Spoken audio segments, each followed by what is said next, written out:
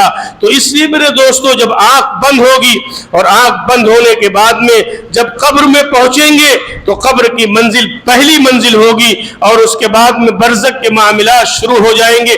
ہم سوچیں ہم نے آخرت کے لیے کیا تیار کیا, کیا توشہ ہمارا آخرت کے لیے, قبر کے لیے ہماری کیا تیاری ہے, جہاں ہمیں ہمیشہ ہمیشہ آخرت میں رہنا ہے, جہاں سے واپسی نہیں ہے. اس قبر کے لیے ہم نے کیا تیار کیا, جہاں کوئی نہیں ہوگا, جہاں کوئی دل بہلانے والا بھی نہیں ہوگا, جہاں کوئی نہیں ہوگا جس سے ہم گفتگو کر سکیں. ہم ہوں گے میرے دوستو, ہمارے اعمال ہوں گے, نہ پنکھا ہوگا, نہ لائٹ ہوگی, نہ سردی کی راتوں میں اوڑھنے کے لیے کوئی بستر ہوگا, کچھ نہیں ہوگا, مٹی پر پڑے ہوئے ہوں گے میرے دوستو. کفن جو دیا گیا ہوگا وہ بھی ہٹا دیا جائے گا. کن مراحل سے ہم گزریں گے, ان تمام مراحل سے ہم سب کو گزرنا ہے. اور اس کے بعد میں پھر آخرت میں جب اللہ کے یہاں پہنچیں گے, جب میدان محشر کا منظر ہوگا, اور میدان محشر کا منظر بڑا عجیب و غریب منظر ہوگا. ہر شخص اپنے اعمال کے بقدر پسینے میں غرق ہوگا. قرآن کریم کی جو آیت میں نے پڑھی تھی, یا ایھا الناس اتقوا ربکم ان زلزلۃ الساعۃ شیء عظیم. اے لوگو, یا ایھا الناس اتقوا ربکم, اے لوگو اللہ سے ڈرو. اللہ فرما رہا ہے اے لوگو اللہ سے ڈرو. ان زلزلۃ الساعۃ شیء عظیم, قیامت کا منظر بہت بڑا منظر ہوگا. یوم ترونها تذہل کل مرضعۃ عما ارضعت, جس دن دودھ پلانے والی خاتون اپنے دودھ پیتے بچے کو بھول جائے گی. یہ مثال کیوں دی اللہ نے؟ اس لیے کہ ماں کو بیٹے سے بہت محبت ہوتی, اولاد سے بہت محبت ہوتی, خاص طور پر وہ اولاد جو چھوٹی ہو, دودھ پینے کے زمانے میں جو بیٹا بیٹی ہو, ان سے اور محبت ہوتی ہے کیونکہ ماں پر وہ ڈیپینڈ ہوتے ہیں. اللہ نے فرمایا کہ اس محبت کے باوجود جب وہ آخرت کے مناظر کو دیکھے گی تو کل مرضعۃ عما ارضعت, دودھ پلانے والی عورت اپنے دودھ پیتے بچے کو بھول جائے گی. وَتَضَعُ كُلُّ ذَاتِ حَمْلٍ حَمْلَهَا, اور ہر حاملہ عورت اپنے حمل کو ضائع کر دے گی. حمل کے زمانے میں یہ مثال دو اللہ نے دی, حمل کے زمانے میں خاتون اس بات کی کوشش کرتی ہے کہ ہمارا حمل ضائع نہ ہو, بچہ صحیح سالم رہے.